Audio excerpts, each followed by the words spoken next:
we want to start this hour with a new lawsuit from the U.S. government. The DOJ filing a lawsuit to break up Live Nation and Ticketmaster over allegations the company has maintained a monopoly in the ticketing and concert industry. That lawsuit includes dozens of states and accuses Live Nation of locking venues into exclusive ticketing contracts. According to the suit, the government is arguing the so-called monopoly has resulted in higher prices for consumers and stifled innovation and competition within the industry. We are not here today because Live Nation Ticketmaster's conduct is inconvenient or frustrating. We are here because, as we allege, that conduct is anti-competitive and illegal. It is time to break it up.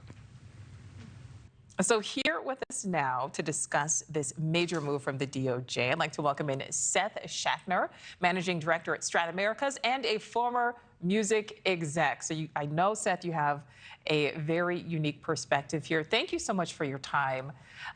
First of all, we've known that this is in the works, or has been in the works. Is a suit like this against Ticketmaster and Live Nation, is it a long time coming? Yeah, good to be here, Nicole. It has been, a long time coming. I mean, it's been expected. And, I think some aspects of this are really focused on things that aren't really going to change the ecosystem very much at all, actually. And at the end of the day, probably aren't even going to affect some of those consumer ticket prices, the things that the consumers are feeling and touching and giving so much voice to. So it's a little bit of a complicated industry that has come together for, I think reasons that folks in the music industry probably don't, probably understand, but maybe the public doesn't always. And I think it's a little bit misguided, personally.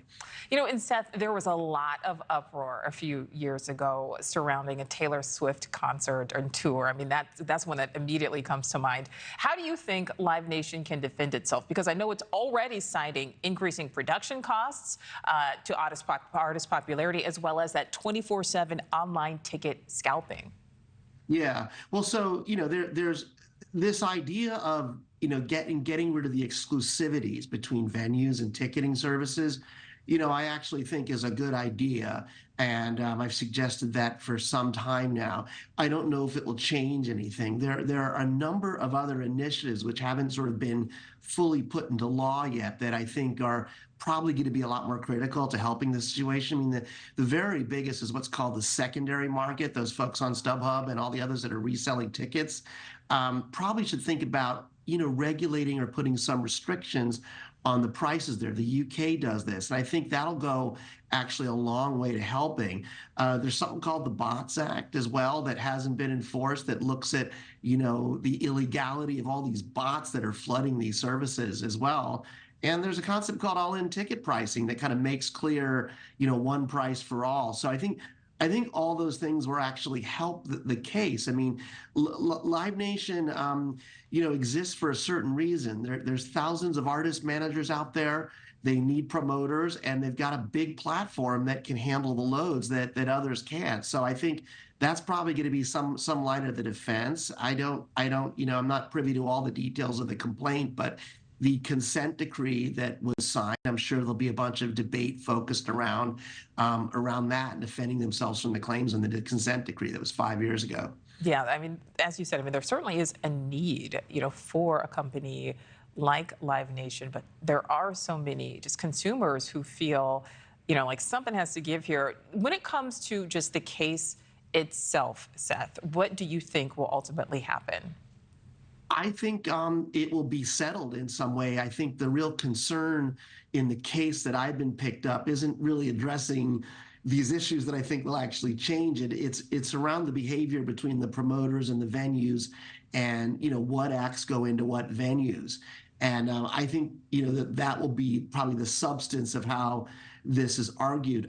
I would add that artists, whether it's Taylor Swift or mid-level artists, have an enormous role to play here. They're the ones that are determining pricing and what venues to tour in and who promotes what, and that doesn't always get focused on. So I certainly think artists have a role at least to be considered in this. But I think the behavior around venues and exclusivities will probably be the focus of of the actual legal case. All right, so my last question for you, Seth, and this is, I think, the question that everybody really wants to know. What could this mean going forward when it comes to these live events that so many of us want to go to, and then we check these prices, and they're astronomical and seem to be out of control?